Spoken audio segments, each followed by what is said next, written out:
UNICEF defines child labor according to the age of a child and the type of work they are performing.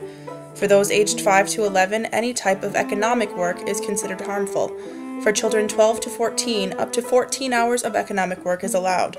28 hours of domestic work is acceptable for children up to the age of 14. 43 hours is the limit on any type of work for children ages 15 to 17. UNICEF says child labor outside these bounds is harmful and should be eliminated. 105 countries still have child labor today. Even with these definitions, there is widespread confusion on what exactly constitutes child labor. Questions of schooling, compensation, working conditions, and the cultural significance of a child's work make the discussion of child labor a difficult controversy to navigate.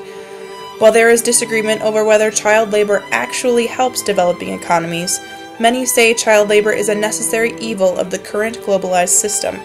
They argue child labor is the only way for impoverished families to survive. In this line of thinking, the problem of children working is simply a phase that countries must go through in order to achieve development. To interfere in the system of child labor would be to interrupt that progress. 218 million of today's children are classified as child laborers. Some suggest the solution is to eliminate the most harmful types of child labor. But is that enough? Should we trust time and economic advancement to protect the world's children?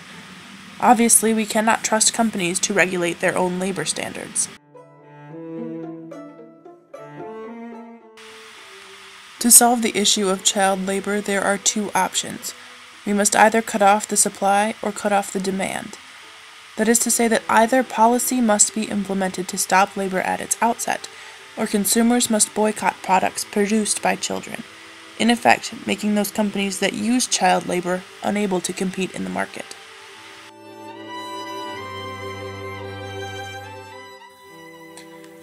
Collectively, international and regional organizations can work together to create standards that promote better labor standards while understanding the economic impact of immediate suspension of child labor. With the support of non-governmental organizations and consumers, regional and international cooperation can take steps to reduce poverty and create a workforce free of children.